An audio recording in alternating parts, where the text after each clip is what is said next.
Vamos aqui a mais um bloco, aqui na nossa Constituição brasileira. Estamos no artigo 5º, e como eu já falei nos outros blocos, a ideia dessa aula é fazer os comentários aqui dentro do próprio texto da Constituição para trazer você que pode não ter o hábito de ler a Constituição para fazer um concurso, e como a gente vai fazer um concurso municipal, concurso de Marechal Deodoro, e nesse concurso há os assuntos e há os artigos indicados, os intervalos de artigos indicados.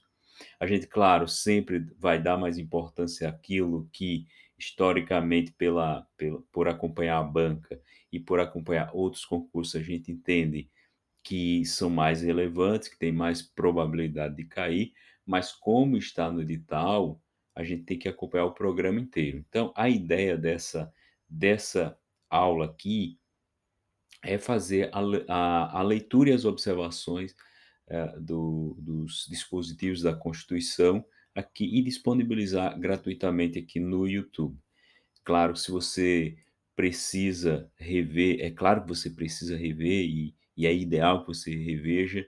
Eu tenho outras aulas de outras maneiras, né, mas essa aqui especificamente é para trazer você para dentro da Constituição, para dentro do texto da Constituição, para se habituar com essa leitura. Eu sei que muita gente que está me vendo aqui ainda não fez concursos da Copeve, sei que outros também não fizeram concurso com legislação, então é importante a gente ver como são construídos esses dispositivos da Constituição para nos habituarmos com as palavras, ler e nos habituarmos com as palavras e com as expressões, com os termos usados, tudo isso importa, porque na hora da prova, às vezes, aquela palavra que você ouviu vai te trazer para reconhecer ali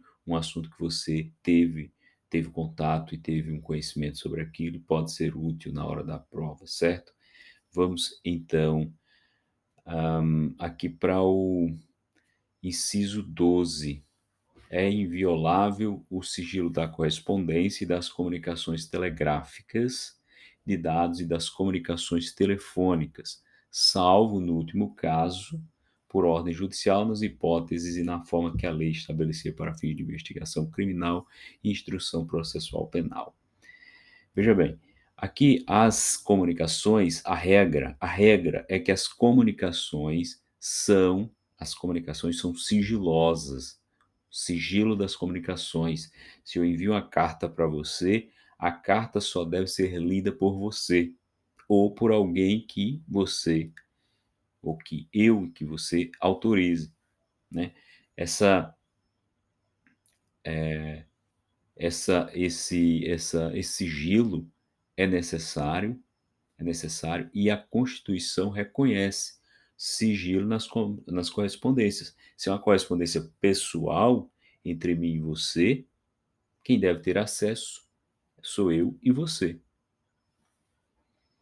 Se fosse uma comunicação pública, de um órgão público, de uma entidade pública para outra, de um servidor público para outro no exercício da sua função, é o contrário. A regra seria a publicidade, seria se eu escrevo um ofício, se eu envio um ofício para outro servidor público, a ideia é que esse ofício seja conhecido, seja possível de ser consultado por qualquer pessoa. Porém, aqui, no caso do ofício, é a comunicação da administração pública. Mas nesse caso aqui do artigo do inciso 12, aqui ele está falando de comunicação pessoal, comunicação particular. Então, a regra aqui é que é sigilosa essa comunicação, sigilosa. Mas as comunicações telefônicas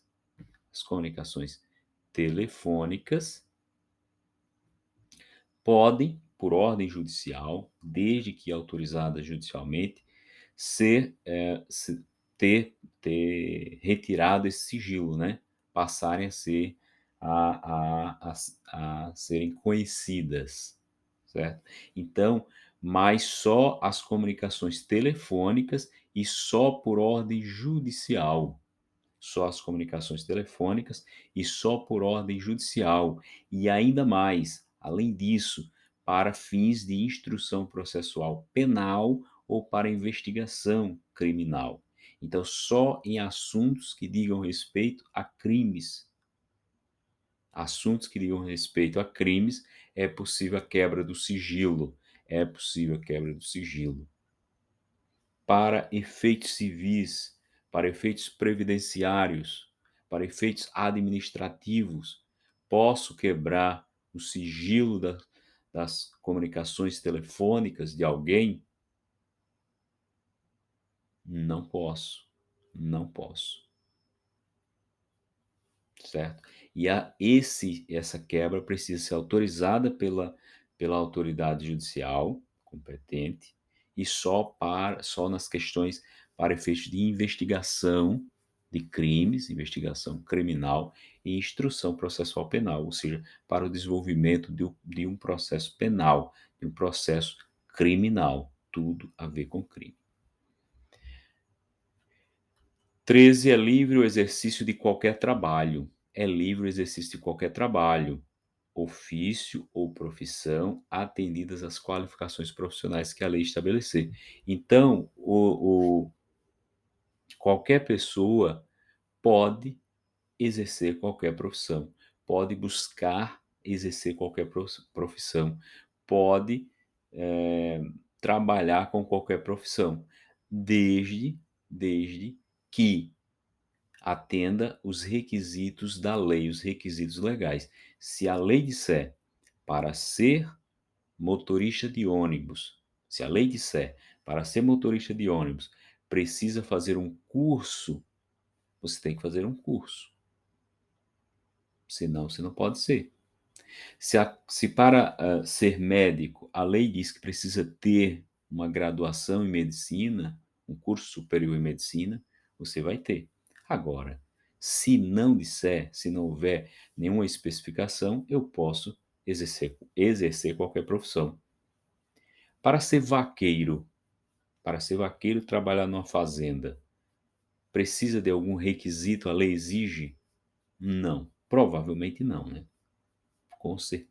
Com muita convicção, eu digo que não. Pode ser que exista, eu não sei, eu não sei, mas provavelmente não.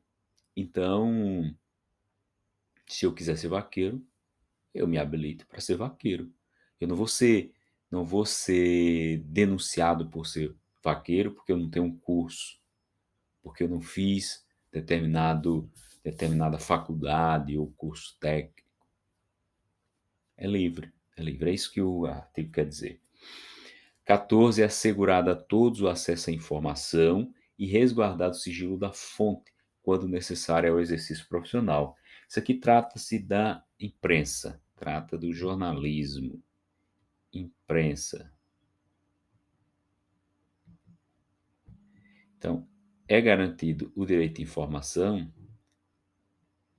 da imprensa é garantido o direito à informação para quem? É garantido às pessoas. As pessoas têm o direito a serem informadas.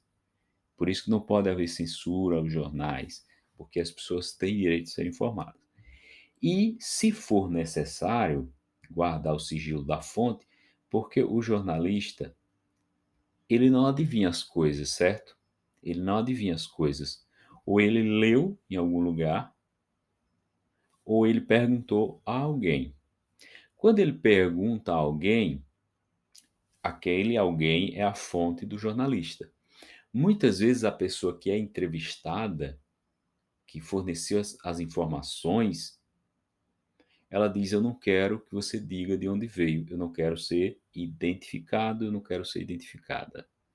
E o jornalista tem esse direito de não ser forçado, não ser constrangido a dizer quem é a sua fonte.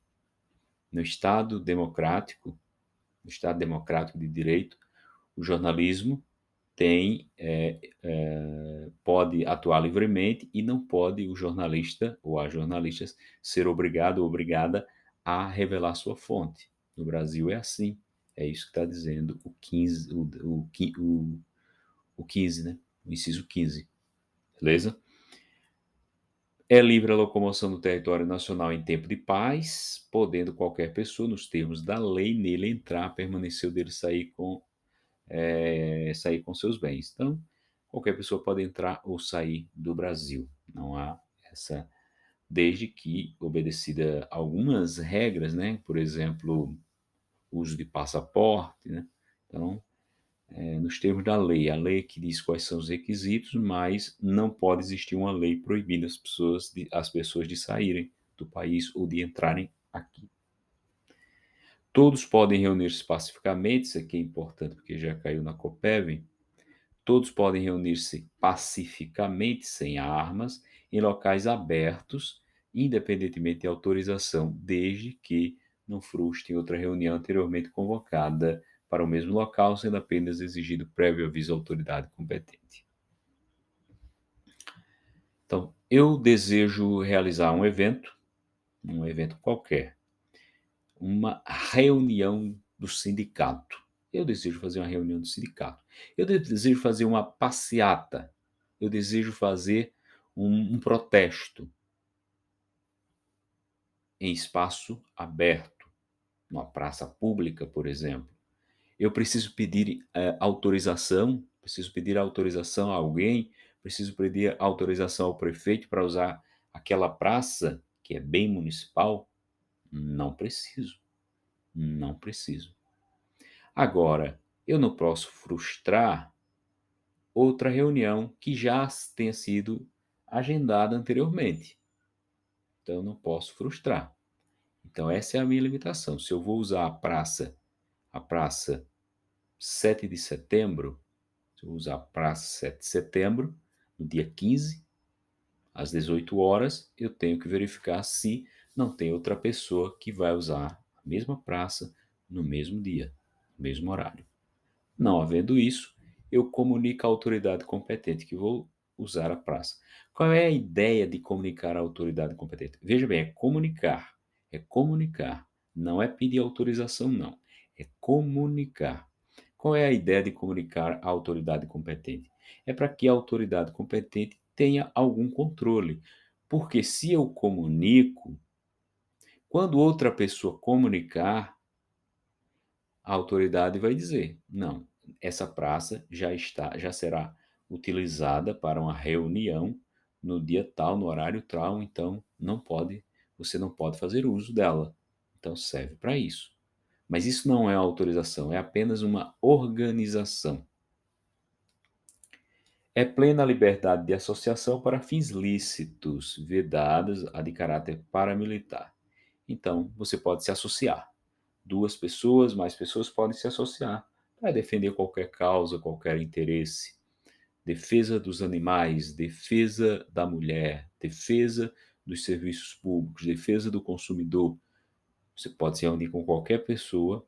Defesa dos interesses do bairro, associação de bairro, qualquer tema, né, que você queira se associar para a defesa de alguma coisa, você pode. Você pode. Você só não pode para isso aqui, uma associação paramilitar, ou seja, uma milícia armada, uma, um grupo de pessoas que tenha a finalidade de agir fora do Estado, como propriamente uma ameaça ao Estado, uma, uma, uma milícia, né, paramilitar, de caráter paramilitar. 13. A criação de associações na forma da lei a de cooperativas independe de autorização, sendo vedada a interferência estatal em seu funcionamento. Então, as associações também não precisam de autorização, porque já pensou se você precisasse de autorização para formar uma associação cujo objeto né, de defesa daquela associação fosse defesa dos interesses dos usuários dos serviços públicos. Então o cara estava lá com a associação que era para cobrar da prefeitura, por exemplo, serviços públicos. Se precisasse de autorização, podia ser que a prefeitura não concedesse essa autorização, já que a prefeitura não queria ninguém se reunindo, se organizando para cobrar da prefeitura alguma coisa. Então, por isso não precisa. O 19, as associações só poderão ser compulsoriamente dissolvidas ou ter suas atividades suspensas por decisão judicial, exigindo-se, no primeiro caso, o trânsito em julgado. Então, é uma garantia que se dá às associações de não ter interferência para atrapalhar a consecução dos seus objetivos. Então, só por decisão judicial transitada em julgado, uma associação pode ser dissolvida. Ok? Ninguém poderá ser compelido a associar-se ou a permanecer associado. Isso aqui também é importante. Você pode participar de uma associação livremente. É uma escolha livre. Participação em associação é livre. É livre. Você entra e sai quando você quiser. As entidades associativas, quando expressamente autorizadas, têm legitimidade para representar seus filiados judicial ou extrajudicialmente. É garantido o direito de propriedade, ou seja, qualquer pessoa tem direito de propriedade. Eu posso ser dono de uma casa? Posso. De uma moto? Sim. De um carro? Posso. De objetos pessoais? Sim. De um avião? Posso. Então, o direito de propriedade. Só que a propriedade precisa cumprir uma função social. O que é a função social? Ela tem que ter ela tem que não atrapalhar, atrapalhar o desenvolvimento e os direitos dos outros e o desenvolvimento da cidade, do estado e do país. Então, se, por exemplo, eu tenho um terreno no meio da cidade, onde eu deixo o mato crescer, onde, sei lá, eu jogo lixo, ou outras pessoas jogam lixo, e ali começa a proliferar insetos e animais que possam colocar em risco a saúde da cidade, das pessoas, a segurança das pessoas. Então, esse terreno não estaria cumprindo a função social. Ou se eu tiver um terreno e eu desmato completamente, eu faço queimadas, eu estou poluindo o meio ambiente. Então, eu não estou cumprindo a função social. Eu tenho o direito de ter minha propriedade, mas ela precisa cumprir a função social. Função social, ela tem que levar em consideração o contexto, ela precisa levar em consideração as outras pessoas. Porque se não existisse a função social, vamos pensar assim, uma situação extrema, mais absurda. Eu poderia comprar o estado do Amazonas, fazer uma criação de bois, derrubar toda a floresta. A propriedade era minha, eu poderia fazer o que eu quisesse. Mas, por conta da função social, não posso. Eu tenho que garantir que aquela propriedade minha não vai ser um problema para as outras pessoas. Então, tem um limite ali a partir do qual o proprietário não pode dispor da forma que quiser do seu bem, da sua propriedade, certo? 24. A lei estabelecerá o procedimento para desapropriação por necessidade ou utilidade pública ou por interesse social mediante justa e prévia indenização. Você é dono de um imóvel e o município, ou o estado, ou a União tem interesse nesse imóvel. Vai construir um hospital e aquele imóvel é o adequado. Então, ele desapropria. O governo vai lá e desapropria. Só que ele precisa pagar uma indenização prévia e justa. Tem que pagar uma indenização prévia e justa. Nisso aqui é bom você gravar essa palavra prévia. A indenização é prévia, não é posterior. Primeiro você indeniza, depois você entra na posse e começa a fazer os trabalhos prévio.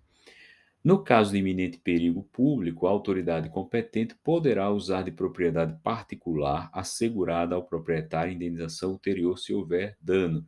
Há um perigo iminente, um perigo a acontecer, uma barragem que vai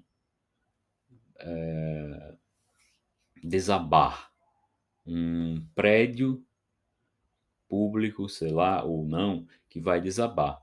O Estado, o município, a União, o Estado, não, o Estado de uma forma geral, ele pode pegar um terreno que está ali ao lado, por exemplo, para colocar as máquinas que vai trabalhar na demolição desse prédio que está para ruir ou no conserto dessa barragem que está para desabar. E aí eu estou usando o terreno do particular. Aí, como é uma situação de perigo, eu só indenizo, o Estado só indeniza ao particular pelo uso daquele terreno se causar dano. Se causar dano, se não causar, não indeniza. Mas se causar dano, posteriormente ele indeniza. Ele indeniza depois, nesse caso. Indenização ulterior, a indenização futura. Enquanto na desapropriação a indenização é prévia, no uso aqui do bem particular, no caso de iminente perigo público, a indenização é ulterior e assim mesmo só se houver dano. Ok?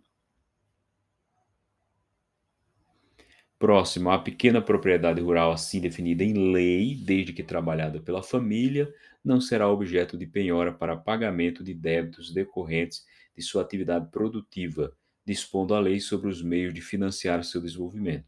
Então, a propriedade da agricultura familiar, ela não pode ser usada para pagar dívidas. Você não, mesmo que você deva 1 milhão ao banco, você não pode ter aquela propriedade familiar penhorada. Ok? Aos autores pertence o direito exclusivo de utilização, publicação, reprodução de suas obras, transmissível aos herdeiros. Aqui a questão do direito autoral, que pertence exclusivamente a quem produz as obras, e no caso de a pessoa morrer, transmite-se. É um direito que tem herança, o direito autoral. Ok? É isso por hora. Em breve a gente volta com o próximo vídeo.